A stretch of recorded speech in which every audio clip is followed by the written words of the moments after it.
बिस्मिल्लाहिर्रहमानिर्रहीम। एक्सेल के एक बहुत ही प्यारे ट्यूटोरियल के साथ राशिद बिन सादिक रज़वी आपकी खिदमत में हाजिर है। मुझसे एक सवाल किया गया कि सर हमारे पास एक बहुत बड़ी फ़ाइल या बहुत बड़ा डाटा जो है एक फ़ाइल में मौजूद है। हम ये चाहते हैं कि अगर हम एक स्पेसिफिक सेल में मौजूद हैं तो उसका सेल्स पर्सन कौन है, वो रीजन कौन सा है और डेट क्या है, ये हम आसानी के साथ उस सेल में रहते हुए देख सकें। फॉर एग्जाम्पल, अब मैं थोड़ा सा इसको एक्सप्लेन करने की कोशिश करता हूँ, शायद आप यकीनन इसको अंडरस्टैंड कर लेंगे। फॉर एग्जाम्पल, मैं यहाँ पे हूँ, ठीक है, O13 पे इस वक्त मैं मौजूद हूँ और O13 पे रहते हुए अगर मैंने जानना है कि इसका सेल्स पर्सन कौन है या रीजन कौन सा है, तो मुझे बड़े इन्हिमाक के साथ इधर आना पड़ेगा। यानी O13 से बड़े इन्हिमाक के साथ मैं गौर करता आ रहा हूँ कि जनाब सेल्स पर्सन इसका राफे है। वगरना हम अचानक एक नज़र डालेंगे तो मुमकिन है कि हमसे यहाँ पे गलती हो जाए सेल्स पर्सन को पहचानने में, या मुमकिन है कि हमें रीजन को पहचानने में गलती हो जाए, या मुमकिन है कि डेट को पहचानने में गलती हो जाए। अच्छा, फॉर एग्जाम्पल हम यहाँ से थोड़ा सा आगे वाला डाटा ले लेते हैं। फॉर एग्जाम्पल, मैं यहाँ पे जून में मौजूद हूँ, या इसको अगर थोड़ा सा हम बॉटम में जाने की कोशिश करें तो मैं यहाँ पे मौजूद हूँ, यानी V19 सेल पे इस वक्त मैं मौजूद हूँ और मैं ये चाहता हूँ इसका सेल का सेल्स पर्सन कौन सा है, यानी ये जो सेल मुझे नज़र आ रही है कौन से सेल्स पर्सन की है, रीजन कौन सा है। तो मैं किस तरह आसानी के साथ इसको मेरी नज़र में ये आ जाए। ये देखिए, इस तरह आप देखेंगे यहाँ पे करके, अब आपको मुश्किल हो जाएगा जब तक कि आप इस सेल पे गौर नहीं करेंगे, आपके लिए थोड़ा सा मुश्किल हो जाएगा। ठीक है, तो हम किस तरह इसको जान सकते हैं कि ये मुताल्लिका सेल का सेल्स पर्सन इजीली, तो उसके लिए क्या करना पड़ेगा, तो उसके लिए हमें इसको हाईलाइट करने की ज़रूरत होगी। हम हाईलाइट कर देंगे मुताल्लिका कॉलम को और मुताल्लिका रॉ को, तो ऑटोमेटिकली हमें सिर्फ एक नज़र के साथ, क्योंकि आपको पता है कि दिमाग जो है हमारा, इंसानी दिमाग जो विजुअलाइजेशन को बहुत पसंद करता है और आसानी के साथ ये आइडेंटिफाई कर लेता है चीज़ों को। अच्छा, खैर उस पर मैं बात नहीं कर रहा, मैं सिर्फ ये बताना चाह रहा हूँ कि विजुअल्स के ज़रिए हमारा दिमाग जो है वो आसानी के साथ हर चीज़ को कैप्चर कर लेता है। तो मैं फॉर एग्जांपल यहाँ पे भी मौजूद हूँ ना, तो मैंने सेल्स पर्सन को जानना है, तो मैं सिंपल सा बगैर किसी तवज्जो के मैं यूं करूँगा, तो अगर तो मेरे मुताल्लिका सेल की रॉ और कॉलम हाईलाइट होंगे तो ऑटोमेटिकली मुझे बगैर किसी टेंशन के पता चल जाएगा कि सेल V19 का जो सेल्स पर्सन है वो तैमूर काजी, या रीजन उसका बलूचिस्तान है, और डेट जो है वो 8/1/2016 है। ठीक है, तो हमने यहाँ पे सीखना क्या है कि एक बहुत बड़ी डेटा फाइल है, उसमें रहते हुए हम एक स्पेसिफिक सेल का कॉलम और रॉ जो है उसको हाईलाइट कर लें। उससे फ़ायदा क्या हासिल होगा वो मैं आपको अपने पहले अल्फाज में बता चुका हूँ। तो इसको हम कैसे करेंगे? एक तो ये तरीका है कि आप VBA स्क्रिप्ट यूज़ करके इसको कर सकते हैं, लेकिन मैं VBA स्क्रिप्ट यूज़ करके इसको नहीं करूँगा, बल्कि आसानी के साथ विदाउट एनी VBA मैं आपको बताऊँ कि किस तरह हम इसको हाईलाइट कर सकते हैं, रेलेवेंट सेल का जो कॉलम है और उसकी फॉर्मेट, उसकी जो रॉ है उसको। तो उसके लिए जनाब हम क्या करेंगे, मैं कंडीशनल फॉर्मेटिंग में आऊँगा, लेकिन कंडीशनल फॉर्मेटिंग में आने से पहले मैं कौन सा फार्मूला यहाँ पे अप्लाई करने जा रहा हूँ, वो फार्मूला यहाँ पे मैं आपको हम बनाना सीखते हैं। जो फार्मूला है डेफिनेटली हम इक्वल के साइन से, यहाँ मैं हाइफन लगा के थोड़ा सा मैं इसको आपको एक्सप्लेन करने की कोशिश करता हूँ। एक स्पेस दे देते हैं, इज इक्वल से फार्मूला शुरू किया। अब एक तो मैं आपको फंक्शन बताऊंगा कि जिसमें हम अपना कॉलम और रॉ को सिलेक्ट कर सके, यानी जो सिलेक्टेड सेल होगा उसके रेलेवेंट सेल की जो रॉ है और कॉलम है ये सिलेक्ट हो जाएंगे। तो उसके लिए हम क्या यूज़ करेंगे, हम ये यूज़ करेंगे कि अपना एंड और फंक्शन जो है, ये दो फंक्शन यूज़ करेंगे। और आपको अगर मैं थोड़ी सी डिटेल देना चाहूँ, ये दोनों लॉजिकल फंक्शंस हैं। इनमें अगर मैं आपको और फंक्शन की डिटेल बताऊं, तो और फंक्शन जो है ये सेल और रॉ को दोनों को हाईलाइट करने के लिए हम इस्तेमाल कर सकते हैं। पूरा फार्मूला जब मैं बताऊंगा तो डेफिनेटली आपको उसकी समझ आ जाएगी। इसके अलावा अगर हमने सिर्फ एक सेल को, सिलेक्टेड सेल को या एक्टिव सेल को हाईलाइट करना है तो उसके लिए हम एंड फंक्शन यूज करेंगे। तो मैं यहाँ पे थोड़ा सा आपको यही एक्सप्लेन करने की कोशिश करता हूँ कि इन दोनों में आर और एंड में डिफरेंस क्या है, ये मैं ज़रूर आपको बताना चाहूँगा ताकि हम इस फार्मूले को आसानी के साथ समझ सकें। देखिए यहाँ पे मैंने एक छोटा सा टेबल बनाया है और यहाँ पे मैंने मेंशन कर दिया है आर फंक्शन एंड फंक्शन, दोनों में डिफरेंस क्या है। इज इक्वल से फार्मूला शुरू करें, उसके बाद मैं यहाँ पे लिखता हूँ और, चूंकि मैंने आपको बताया कि ये लॉजिकल फंक्शंस हैं और लॉजिकल फंक्शन होने के साथ ये 255 क्राइटेरियाज को ये टारगेट करते हैं। 255 क्राइटेरियाज आप इसमें यूज कर सकते हैं, कंडीशंस दे सकते हैं। तो जनाब और फंक्शन जो है इसको मैंने इस्तेमाल करते हुए पैरेंथेसिस को ओपन किया, उसके बाद मैंने इसको कहा कि B5 जो B2 जो है सेल B2 ये क्या है, इज इक्वल है किसके, डबल कोट्स में मैं दूंगा राशिद रजवी, डबल कोट्स बंद, फिर कॉलम दे के मैं अब इसको दूसरा क्राइटेरिया या दूसरी कंडीशन देने लगा हूं। दूसरी कंडीशन में इसको देने लगा हूं C2 इज इक्वल है किसके, 300 के।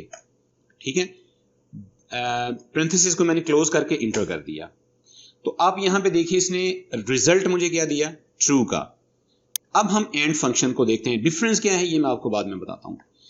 एंड पैरेंथेसिस ओपन करें, उसके बाद सेम फार्मूला जो हमने उसमें यूज किया था कि B2 इज इक्वल है किसके, डबल कोट्स में राशिद रजवी दे दें, ठीक है, डबल कोट्स बंद कर दें, उसके बाद कॉलन दें, उसके बाद कॉमा, उसके बाद जो है वो आप यहां पे कॉमा देने के बाद आप यहां पे दूसरा फंक्शन यूज करें, दूसरा क्राइटेरिया दें कि C2 इज इक्वल है किसके, 3000 के। पहले भी हमने 3000 दिया था, यहां पे भी हम 3000 दे रहे हैं। और पैरेंथेसिस को क्लोज कीजिए, इंटर कीजिए। अब यहां पे आपको समझाने में मुझे आसानी हो जाएगी। पहले फंक्शन में कि जिसमें हमने सेम फार्मूला यूज किया और फंक्शन के साथ, ठीक है, इसी तरह एंड फंक्शन को हमने सेम डिटेल के साथ, सेम क्राइटेरिया के साथ दिया, लेकिन दोनों में रिजल्ट का डिफरेंस है।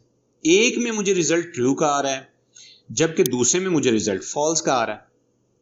अब ये क्यों आ रहा है ये मैं बाद में बताने से पहले मैं एक काम करता हूं कि एंड फंक्शन का पहली जो है वो B2 जो इसको मैंने पहली कंडीशन दी थी कि B2 इज इक्वल है किसके, राशिद रजवी के, तो देन इसको ट्रू कहना चाहिए ना।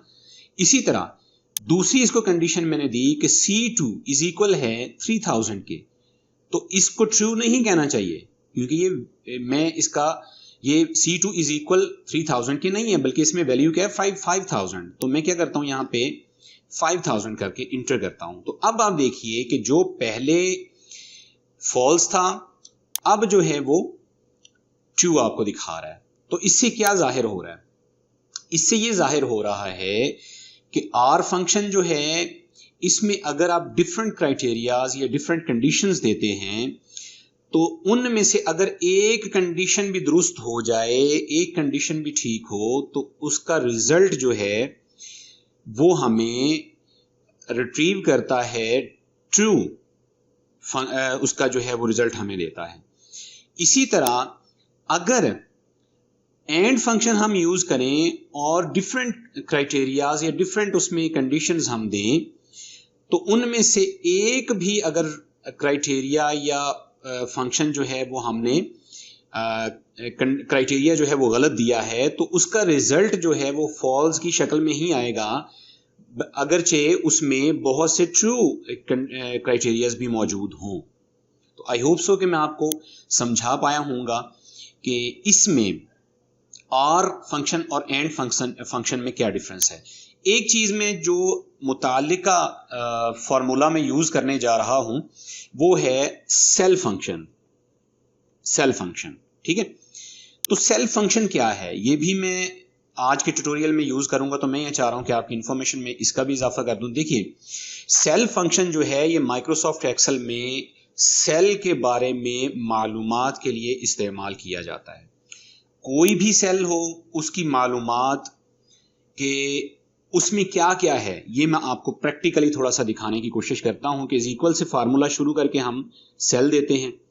उसके बाद आप देखेंगे कि जो कंपल्सरी है, लाजमी है, वो है फाइल इन्फो टाइप जो है, ठीक है, कि सेल की इन्फो टाइप जो है वो आप किस तरह की सेल में इंफॉर्मेशन जो है वो ढूंढना चाह रहे हैं, तो ये आपको यहां से मिलेगी। इसकी और भी बहुत सी डिटेल्स हैं, इंशाल्लाह किसी दिन फिर सेल पे एक स्पेसिफिक अगर आप चाहेंगे तो हम खुसूसी ट्यूटोरियल सेल फंक्शन सेल के मुताल्लिक ही बनाएंगे इंशाल्लाह। तो बहरहाल यहाँ पे अभी हम पहली जो यहाँ पे हमें क्राइटेरिया देना पड़ता है वो होता है इंफॉर्मेशन अबाउट जो सेल टाइप है उसके बारे में। तो उसमें एड्रेस है, कॉलम है, कलर है, कंटेंट्स हैं, फाइल नेम है, फॉर्मेट है, यानी हर फंक्शन जो है वो एक अलग मज़ा रखता है और उसका अलग फ़ायदा है। फॉर एग्जाम्पल मैं यहाँ पे इस वक्त आपके सामने K8 में मौजूद हूँ, मैं यहाँ पे सेल फंक्शन ऐड करता हूँ और मैं इसको कहता हूँ कि भाई इसका कॉलम जो है इसकी मुझे डिटेल दे। किसकी दे? मैं ये चाहता हूँ कि मुझे K8 की ही दे दे, ठीक है। इस वक्त मैं K8 में मौजूद हूँ, K8 की ही मैं सेल इंफॉर्मेशन मांग लेता हूँ। सॉरी 58 हो गया, K8, ठीक है। उसके बाद पैरेंथेसिस क्लोज करके रेफरेंस मैंने उसको K8 दे दिया। उसके बाद मैं इंटर करता हूँ, तो जैसे ही मैंने इंटर किया इसने रिटर्न में मुझे जो वैल्यू दी वो दी 11। अब ये 11 क्यों आ गई? तो जरा गौर कीजिए, मैंने इसको कंडीशन क्या दी थी कॉलम की, कि मैंने जो रेफरल सेल दिया है यानी K8 का जो रेफरेंस था इसमें ये कौन सा कॉलम बन रहा है, ठीक है। ये जो सेल है यानी K8 जो सेल है इसमें कॉलम कौन सा बन रहा है, तो इसने मुझे रिटर्न में जो वैल्यू दी वो दी कि जनाब ये 11वां कॉलम बन रहा है। तो हम जरा गिनने की कोशिश करते हैं 1 2 3 4 5 6 7 8 9 10 और ये 11, ठीक है। तो रिटर्न में उसने मुझे बता दिया कि आप इस वक्त 11वें कॉलम में मौजूद हैं। तो ये मैंने हल्की सी आपको इंफॉर्मेशन दी सेल के बारे में। तो आइए अब हमारे मुताले का फार्मूले की तरफ हम चलते हैं।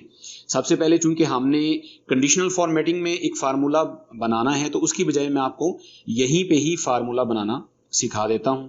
सबसे पहले हम फार्मूला बना लेते हैं, इज इक्वल से हम शुरू करते हैं और अब और देके चूंकि हमने सेल को ही टारगेट करना है, क्योंकि सिलेक्टेड सेल जो भी होगा उसको हमने टारगेट करना है, तो मैं यहाँ पे सेल फंक्शन को यूज करते हुए पहला इसको मैं क्राइटेरिया देता हूं कॉलम का, ठीक हो गया। उसके बाद मैं पैरेंथेसिस क्लोज कर देता हूं। रेफरेंस देना जो ये जरूरी नहीं होता, सेल की टाइप इन्फो टाइप देना जरूरी होता है, रेफरेंस देना ये जरूरी नहीं होता। उसके बाद मैंने कहा कि अगर ये सेल कॉलम जो है इज इक्वल हो किसके, कॉलम फंक्शन में यहां पे यूज करूंगा और ब्रैकेट पैरेंथेसिस को क्लोज करके मैं कॉमा देके नेक्स्ट फंक्शन के लिए आगे मूव कर जाऊंगा। फिर मैं इसको देता हूं, चूंकि मैंने फिर सेल फंक्शन यूज करना है और अब की बार मैंने रा को लेना है, क्योंकि कॉलम मैंने कर लिया, अब मैंने रा को टारगेट करना है, तो लिहाजा मैं रा को सिलेक्ट करता हूं। रा को सिलेक्ट करने के बाद मैं पैरेंथेसिस क्लोज करता हूं। उसके बाद मैं कहता हूं कि ये इज इक्वल हो किसके, रा के, ROW। पैरेंथेसिस को क्लोज कीजिए, ओपन एंड क्लोज कीजिए। उसके बाद पैरेंथेसिस को जो R फंक्शन की पैरेंथेसिस इसको क्लोज करके इंटर कर दीजिए, ठीक है। अब इसने ट्रू में वैल्यू दे दी। खैर हमारा यहाँ पे ट्रू वैल्यू मकसद नहीं है, हमने सिंपल सा इस फार्मूले को कॉपी कर लेना है, ठीक हो गया जी। ये फार्मूला मैंने कॉपी कर लिया, अब चाहे तो इसको डिलीट कर दें, कोई मसला नहीं है। अब हमने क्या करना है, अब हमने ये करना है कि हमने यहां पे ओवरऑल जो चाहे तो आप रेंज सेलेक्ट कर लें, यहां से जैसे मैं यहां से लेके तो यहां तक ये रेंज सेलेक्ट कर लेता हूं, ठीक है। तो चाहे तो आप कॉलम और होल शीट जो है आपकी जो वर्कशीट है इसको कंप्लीटली इसको सेलेक्ट कर लें, जैसे आपका दिल करे वैसे कर लें। मैं इस वक्त जो है वो एक रेलेवेंट जो है वो सिलेक्शन उसको मैं चाह रहा हूं कि मैं उसको सिलेक्ट कर लूं, तो लिहाजा मैं रेंज मैंने सेलेक्ट कर ली। उसके बाद मैं आ गया कंडीशनल फॉर्मेटिंग में। कंडीशनल फॉर्मेटिंग में आके मैं न्यू रूल्स पे क्लिक करूंगा। न्यू रूल पे आके मैंने use a formula to determine which cells to format, यहाँ पे आके मैं वही जो फार्मूला हमने बनाया था यहाँ पे मैं पेस्ट कर दूंगा। ठीक हो गया जी।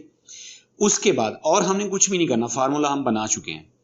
यहाँ पे सिंपल सा आके हमने इसको एक फॉर्मेट दे देनी है। फॉर्मेट हम कोई भी दे सकते हैं, तो मैं यहाँ पे सिर्फ हाईलाइट इसको करना चाह रहा हूँ, तो मैं लिहाजा इसको ब्लू कर देता हूँ, लाइट ब्लू सा कलर इसको मैं दे देता हूँ। उसके बाद मैं ओके कर देता हूँ। ओके करने के बाद फिर मैं इसको ओके करता हूँ। तो जनाब हमारा ये आज की रिक्वायरमेंट जो थी हमारी पूरी हो चुकी है। अब हम इसको किस तरह हाईलाइट कर सकेंगे? फॉर एग्जांपल, आप इस वक्त J11 पे मौजूद हैं। J11 पे F2 मोड में इसको करके कंट्रोल एंटर कीजिए। ये भी आपको एक टिप मिल गई कि अगर आपने एक ही सिलेक्टेड सेल में रहते हुए उसी सिलेक्टेड सेल में ही रहना है इंटर प्रेस करने के बावजूद, तो अब कंट्रोल एंटर प्रेस कीजिए। अब जैसे ही आपने कंट्रोल एंटर प्रेस किया, आप देख रहे हैं कि उसका रेलेवेंट जो कॉलम है और रेलेवेंट रा जो है ये दोनों हाईलाइट हो चुकी हैं। फॉर एग्जांपल मैं यहाँ पे आता हूँ, नीचे कहीं पे आ जाते हैं। फॉर एग्जांपल यहाँ पे मैं आ गया। अब मुझे नहीं पता चल रहा है कि इसका सेल्स पर्सन कौन सा है या इसका सेल्स ऑफ मंथ कौन सा है, मुझे नहीं पता चल रहा। तो मैं F2 प्रेस कर लूंगा, एडिटेबल मोड में करके कंट्रोल एंटर करूंगा।